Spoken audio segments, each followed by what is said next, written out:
اس بخاری اور مسلم دونوں میں موجود ہے، مشکات میں 1982۔ آپ صلی اللہ علیہ وآلہ وسلم نے فرمایا سحری کھایا کرو، سحری کے کھانے میں برکت ہے، یعنی سحری کو ترغیب دلائی گئی ہے کہ اس کو کھانا ہے۔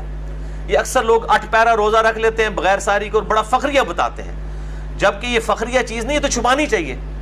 سحری کھا کر روزہ رکھنا یہ برکت کا باعث ہے، اور آپ صلی اللہ علیہ وآلہ وسلم نے اس کی ترغیب دلائی ہے۔ اسی کانٹیکسٹ میں دوسری حدیث ہے صحیح مسلم کی، مشکات میں 1983۔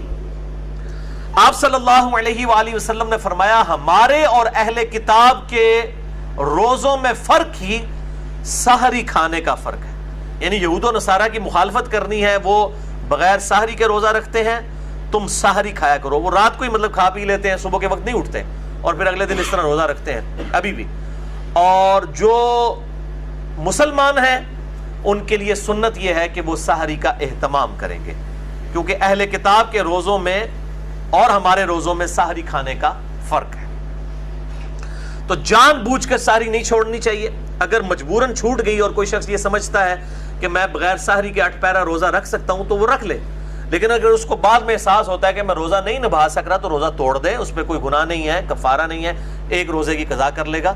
اگر کسی کی سحری رہ گئی ہے اور اسے یہ یقین ہے کہ میں روزہ نہیں رکھ سکتا، روزہ نہ رکھے، اس دن چھوڑ دے۔ اب اللہ تعالیٰ کی طرف سے کیٹاسٹرافک کنڈیشن آئی ہے، وہ ایک روزے کی بعد میں قضا دے دے، اور اگر رکھ بھی لیا ہے اور بعد میں احساس ہوا کہ نہیں نبھے گا تو روزہ توڑ سکتا ہے، اس میں گناہ بھی کوئی نہیں ہے، کفارہ بھی کوئی نہیں، ایک روزہ قضا کر لے گا۔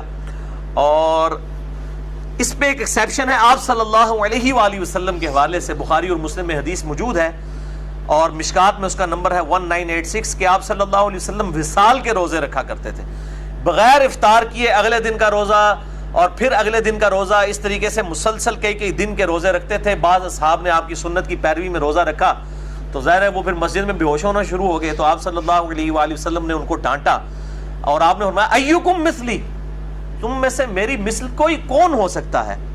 میں رات کے وقت میرا رب مجھے کھلا بھی دیتا ہے، پلا بھی دیتا ہے۔ تو آپ صلی اللہ علیہ وسلم کی خصوصیت ہے کہ آپ مسلسل افطار کیے بغیر روزے رکھ لیا کرتے تھے۔ یہ آپ صلی اللہ علیہ وآلہ وسلم کی خصوصیت ہے، امت میں کسی کو اجازت نہیں۔ ان کو کہتے ہیں وصال کے روزے، وصل کہتے ہیں نا ملنے کو، یعنی روزے ملاتے جائیں، یہ آپ صلی اللہ علیہ وآلہ وسلم کی خصوصیت ہے۔ تو آپ نے فرمایا ایکم مثلی، تم میں سے کون میری مثل ہو سکتا ہے؟ کسی صحابی نے نہیں کہا کہ قل انما انا بشر مثلکم، اے نبی تم فرما دو کہ میں انسان ہونے میں تمہاری طرح ہوں۔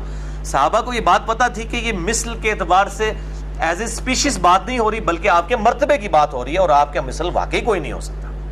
تو یہ دو ایکسٹریم ہیں، ایک طرف اہل حدیث علماء ہیں بعض، وہ ہر بات کے اوپر جو ہے وہ قل انما انا بشر مثلکم کے تحت کوئی ایکسٹریم رزلٹ نکالتے ہیں، دوسری طرف جو ہے وہ بریلوی ہیں، اور وہ مطلب اس آیت کو پڑھنے کو آپ صلی اللہ علیہ وآلہ وسلم کی توہین سمجھتے ہیں۔ دونوں ایکسٹریم کے اوپر ہیں۔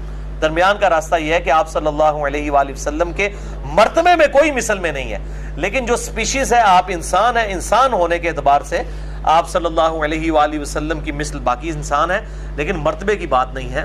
مرتبے میں تو انسانیت کو ناز ہے آپ صلی اللہ علیہ وآلہ وسلم کی مبارک ذات پہ۔